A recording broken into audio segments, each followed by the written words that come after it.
Hello guys, welcome back sa akin channel. For today's video ay ituturo ko sa inyo kung paano tugtugin ang kantang Terrified by Catherine McPhee. Pero bago tayo magsimula, kung hindi ka pa nakakapag-subscribe sa akin channel, please subscribe at paklik mo na rin yung notification bell para lagi kang updated kapag meron akong bagong upload. Simulan na natin. So bago tayo mag-start ay gagamit tayo ng kapo. Ilalagay natin siya sa 3rd fret. So, kung wala ka pang kapo, ito yung may recommend ko sa iyo. Yung brand pala nito ay Brixton. Mura mo lang siyang mabibili at ang maganda pa dito ay meron na siyang pin puller. So, magagamit mo to kapag magpapalit ka ng strings. So, kung gusto mo nito, ilalagay ko yung link nito dyan sa description. So, check nyo na lang.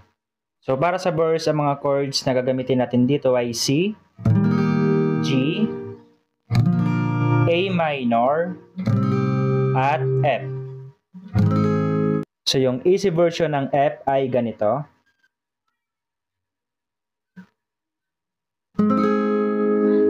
So, bali, ipa-play mo yan ng 3 times.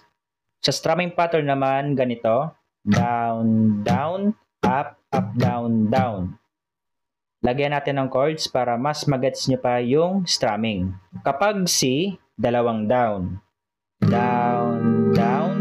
At kapag G, up, up, down, down. Then kapag A minor, dalawang down, down, down. At kapag F,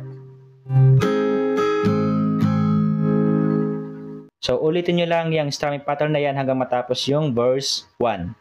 So kapag tinugtog natin ng naka-normal speed, ganito yung resulta niya.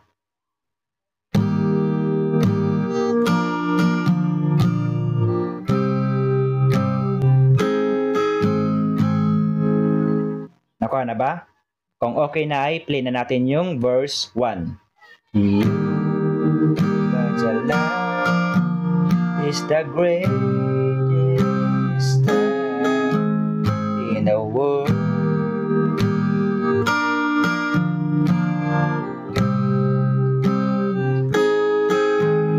Finally me.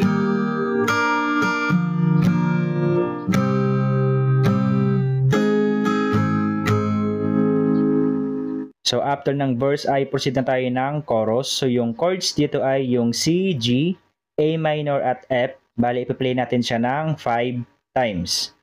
At yung kanyang strumming pattern ay ganun pa rin doon sa verse 1. Kaya ngayon play natin yung chorus. 1, 2, 3, go! You said it again, my heart emotion. Shooting star.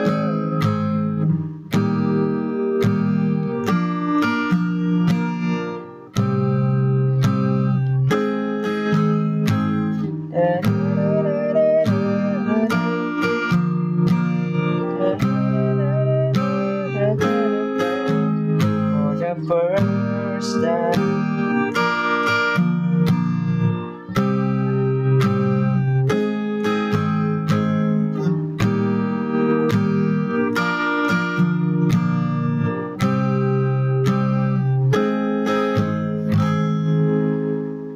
So after that ay proceed ka na ng verse 2. So yung chords at strumming pattern ay same lang sa verse 1. Then pagkatapos ng verse 2 ay proceed ka naman ng chorus. So, after ng chorus ay bridge na. So, yung chords natin dito ay A minor, G, at F. So, bali, ipi-play natin siya ng 4 times. Then, yung strumming pattern natin sa bridge ay ganito. Kapag A minor, dalawang down, down, down. At kapag G, up, up, down, down. At kapag F naman, down, down, up, down, down. So, ulitin nyo lang yung strumming pattern na yan hanggang matapos yung bridge. So, kapag tinugtog natin siya ng naka-normal speed, ganito siya.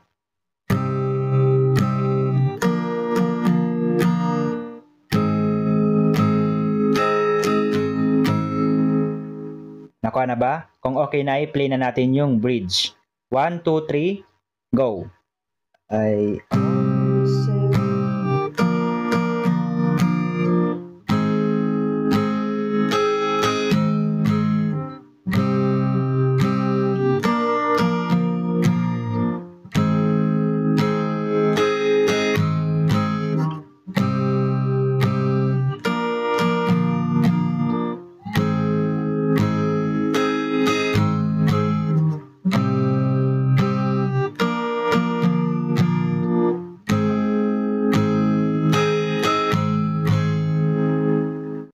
Then after ng bridge ay ipi-play mo na yung last chorus.